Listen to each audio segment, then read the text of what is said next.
बनाउनुहुन्छ? कि संस्था बनाउनुहुन्छ कि ग्लोबल बनाउनुहुन्छ कि कस्टम बनाउनुहुन्छ? केस बनाएपछि केसको डिटेल्स भर्नुहुन्छ हैन? केसको डिटेल्स के छ?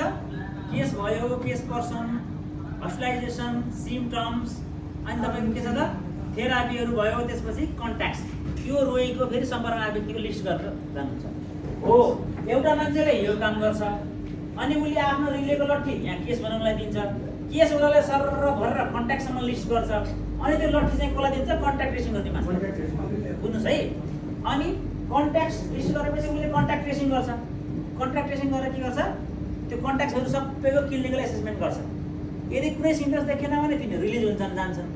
यदि सिम्पटम्स देखियो भने तिनीहरु के हुन्छन् त? केसमा आउँछन्। अब केस आयो भने फेरि यहाँबाट सुरु भयो के? केसको डिटेल्सहरु भर्न थाल्यो अनि तिनका फेरि कन्ट्याक्ट खोज्नु पर्यो है। त्यही बीचमा हामीले कहिलेकाहीँ इभेन्ट पार्टिसिपेन्ट्सको, कहिलेकाहीँ केसको, जस्तै सस्पेक्ट केस छ हामीलाई चाहिँ कन्फर्म गर्न पर्यो भने ल्याब टेस्ट गर्न पर्यो हैन? कन्ट्याक्ट छ त्यसलाई चाहिँ ल्याब टेस्ट गर्न पर्यो नि। हो, त्यस्तो कन्डिसनमा इभेन्ट पार्टिसिपेन्टलाई पनि कहिलेकाहीँ हामीले ल्याब टेस्ट गरौँला। जस्तै पखाला लागेछ भनेर इभेन्ट भयो, 20 जना मान्छेलाई पखाला लागेछ भने तिनलाई हामीसँग कलेरा किट्छ भने त जान्छौँ नि त, सुरुमै पनि जान्छौँ नि। त्यतिखेरै पनि केस निस्किहाल्छ भ्याट्रै। त्यसकारणले जुनसुकै बेलामा पनि फेरि हामीले यहाँ ल्याब टेस्टिङ गर्छौँ कि कन्ट्याक्ट्सको, कि इभेन्ट पार्टिसिपेन्टको, कि केसको ल्याब टेस्टिङ पनि गर्छौँ। त्यो चाहिँ स्याम्पलबाट गर्ने। यदि हामीले सस्पेक्ट केस बनाएको छौँ कोभिडको, तर जाँच गर्दाखेरि कोभिड पोजिटिभ आयो भने त्यसलाई के हुन्छ? अब कन्फर्ममा गयो नि त। ल्याब चाहिँ त्यसको लागि हो। अब ल्याबमा के छ भने आरइटीबाट गर्नेको ल्याबको रिजल्ट तपाईँले निकाल्न सक्नुहुन्छ। त्यही अनुसारले बनाइएको छ यसमा। तर तपाईँले बाहिरको ल्याबमा पठाउनेको चाहिँ तपाईँले पठाउने डिस्प्याचसम्म मात्रै गर्नुहुन्छ। यसमा त क्लियर हुन्छ नि। तपाईँ के हुन्छ भने डिस्प्याच हुन्छ त्यति रहन्छ। अब डिस्प्याच भएर मान्नु तपाईँले कहाँ पठाउनु भयो? प्रोभिन्सियल पब्लिक ल्याबोरेटरी तामनगरमा पठाउनु भयो, बङ्गलाचुरीबाट।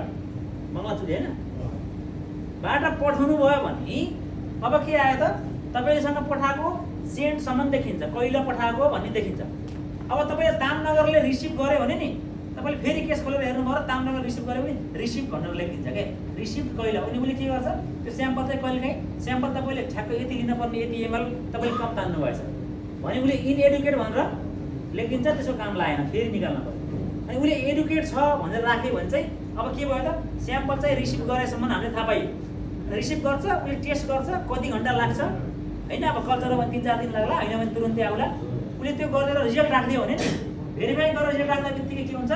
तपाईँले थाहा पाइहाल्नुहुन्छ कि त्यही हेर्नुहुन्छ। उसले जाँच गरिदिएछ भने रिजल्ट पोजिटिभ लेखिदियो भने तपाईँले पोजिटिभ थाहा पाइहाल्नुभयो। त्यही लमै थाहा पाउनुभयो क्या, बङ्गलाचुरी थाहा पाउनुभयो क्या। अब तपाईँले तामनगर गर्नु परेन नि त। त्यसपछि तपाईँले त्यहाँ कन्फर्म हुन्छ केस। अनि कन्फर्म केस थाहा पाएपछि